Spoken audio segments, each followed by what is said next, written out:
Bismillahirrahmanirrahim. Manajemen marah. Seorang laki-laki yang berbeda faham dengan laki-laki lain mengeluarkan kecaman dan kata-kata kasar, meluapkan kebenciannya. Orang yang dikata-katain itu hanya diam, mendengarnya dengan sabar, tenang, dan tidak berkata apapun. Kemudian laki-laki itu pergi. Seseorang yang melihat peristiwa itu dengan penasaran bertanya,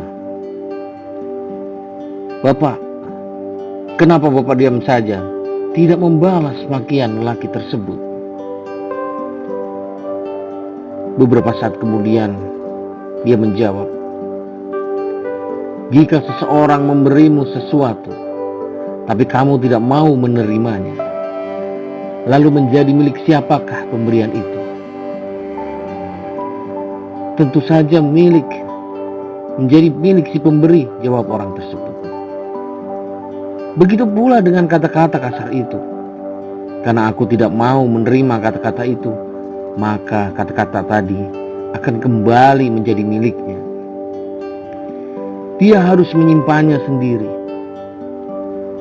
Dia tidak menyadari karena nanti dia harus menanggung akibatnya di dunia bahkan di akhirat.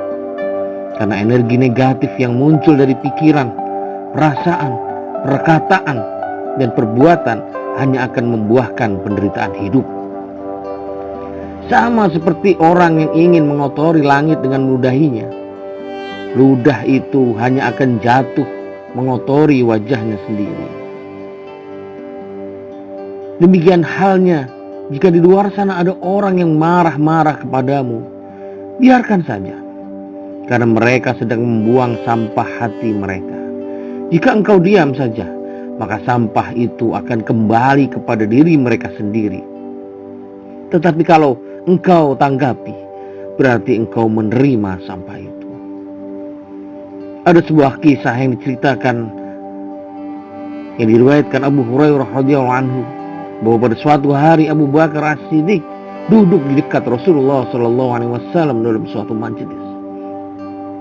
Tiba-tiba datanglah seseorang yang lalu melepaskan beberapa caci maki kepada Abu Bakar. Kemudian Abu Bakar menjawab cacian tersebut. Kelihatan muka Rasulullah berubah menjadi marah dan beliau terus berdiri meninggalkan Abu Bakar As-Siddiq. Melihat Rasulullah SAW, Abu Bakar pun berdiri mengikuti beliau. Lalu dia bertanya, "Orang itu memaki aku dan aku berdiam diri, sedang engkau tersenyum." Tetapi kemudian setelah makiannya itu keterlaluan dan aku menangkisnya, engkau kelihatan marah dan engkau segera berdiri meninggalkanku, wahai Nabi. Kenapa begitu?" Rasulullah SAW menjawab, "Seketika engkau berdiam diri mendengar kata-kata orang itu, malaikat ada di sana dan dialah yang membalas makian orang itu. Itu sebabnya aku tersenyum. Tetapi setelah engkau mulai menjawab, engkau mulai menangkisnya, syaitan telah masuk ke dalam majelis itu. Tentu saja aku tidak mau duduk dalam satu majelis yang dihadiri oleh syaitan. Wahai Abu Bakar, engkau harus mengerti tentang hal ini. Adalah 3 macam hak yang engkau terima dari Allah. Tidaklah seorang hamba yang dianiaya dengan suatu penganiayaan, lalu dia memberi maaf, melainkan pastilah Allah akan memuliakan hamba itu dan berjanji akan membelanya. Dan tidaklah seorang hamba membuka pintu pemberian kepada Allah, melainkan Allah berjanji akan menambah untuknya lebih banyak." Saudaraku, sampah kekesalan, sampah amarah, sampah kebencian, dan lain-lain penyakit hati manusia.